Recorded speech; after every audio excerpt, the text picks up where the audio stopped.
Okay, Don, before I let you go, I got to ask you for your take on markets and maybe give a little help to the investors out there. Let's talk about stocks, bonds, precious metals. Start with stocks, global equities. What do you like? What don't you like? Well, we think that we're in a cusp period where the world has the potential to get out of the era of secular stagnation and the new normal and get back to growth rates and productivity growth rates to start looking more like the old normal. And that's partly been the result of the long-delayed revival of animal spirits that got crushed in the global financial crisis and have come back and have their political expression in things like Brexit and Trump, and there are political movements all over the world right now that are about people willing to take risk in various ways in order to kickstart growth. And I don't think it's any coincidence that a guy like Trump is just a great economic cheerleader, and if he can get you to feel more confident in the economy, that alone is going to help growth at least a little bit.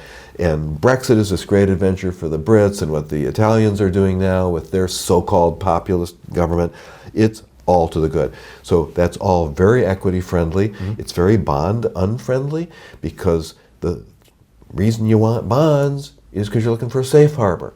And in a world that's growing and is getting further and further from the fear of the crisis, what's the value of the safe haven? So it's pretty simple. You want to be long equities and short bonds here, but obviously you don't want to be an idiot about it. You always want to, just like when you're on an airplane, you want to know where the exits are, just in case something goes terribly wrong. Small caps are getting a lot of attention this year. What do you think about the upper crust of the S&P? Overdone at this point? Like, I know you like equities, but yeah, I have to tell you, I think this whole obsession with these so-called Fang stocks is problematic, because their business models are based on things that involve stealing your privacy. And people are starting to get sensitized to that. And they're starting to get sensitized to the political power these people have by being able to shape the message. And that's going to hurt them. That's going to hurt them.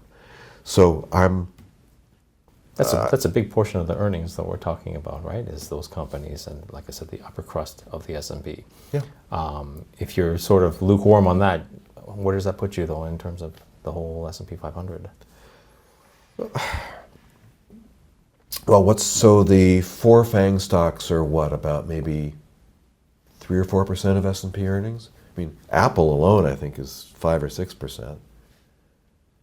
So, I don't want to see whatever it is, 4% of S&P earnings go to zero. That's not a good thing. But come on, you got the other 96%. Okay. Now, you mentioned small cap. Mm-hmm.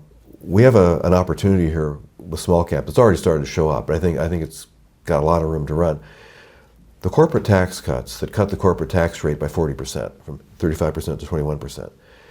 That's better for small cap than large cap, because small caps, by definition, they're smaller companies, so they're going to be more local. They're going to be more U.S. focused. And the tax cut is only on your U.S. earnings. So if you're a super duper intergalactic company like Apple, where most of your earnings is from overseas, you didn't get a tax cut on 100% of your earnings. You got it on like 30% of your earnings. But if you're a U.S. bank or a U.S. railroad, or some little company that does something or other, I don't even know, it's so little, you got 100% of your income in the U.S. in U.S. dollars. So you got the full tax cut. Mm-hmm. The other thing is, smaller companies are more dependent on capital expenditures because they're small and you want to get big. So that means you're going to have to build a new factory, a new warehouse, a new branch line on your railroad, whatever it is.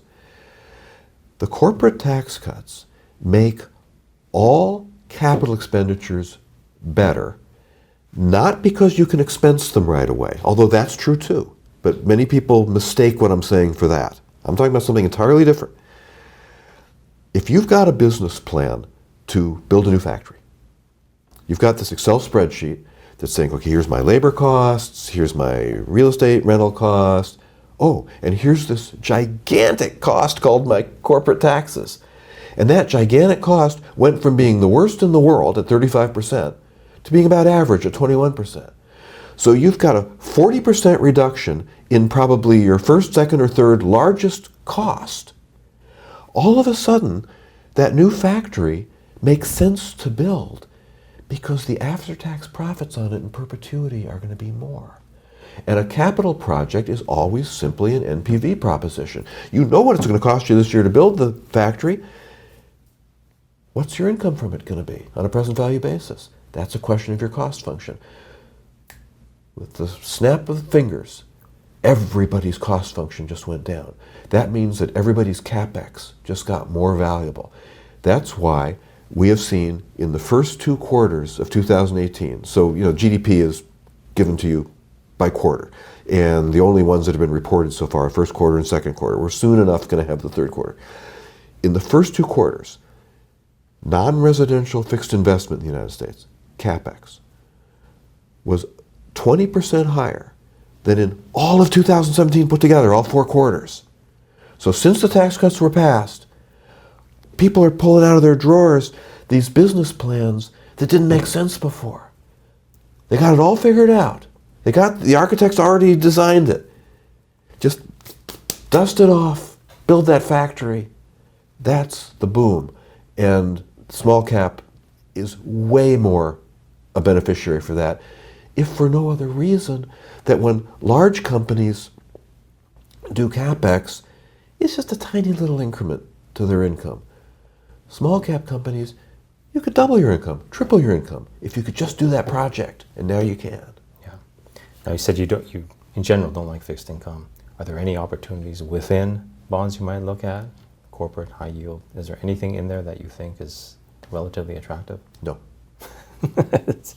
Easy answer. Okay. Last question. I got to ask you about precious metals, right? So I'm gauging that you think with the economy as strong as it is, in your opinion, that this is not going to be an opportunity in the near future? Yeah. I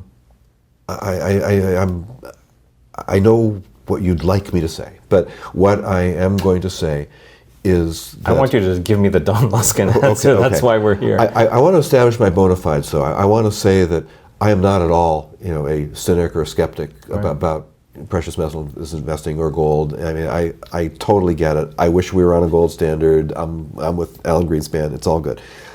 But I need to feel that I understand what the gold price is telling me. And I feel that throughout the 2000s and during the financial crisis and in the aftermath of the financial crisis, I really understood how gold was reacting to inflation and deflation prospects. Remember, in the global financial crisis, the world was falling apart, so you'd think everybody would want a safe haven. Gold fell 35% after Lehman declared bankruptcy.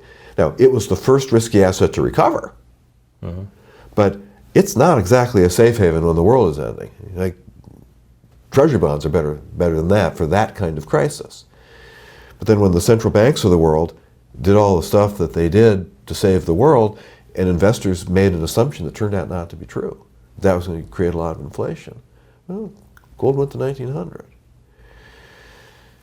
Now, I think people have settled into the idea that we don't have to worry that much about inflation. Seems to be. So what's the argument for a hedge against inflation?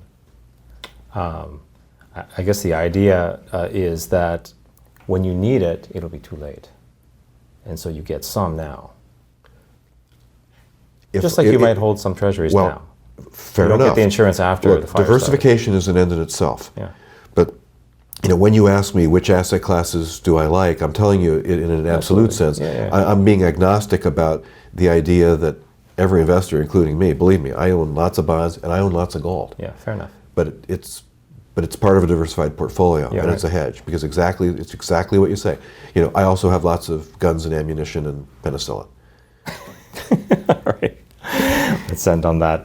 Don, thank you very much for coming down to see us. I Thank you. hope we do it again. We will. What a great pleasure. Appreciate it. Thank you.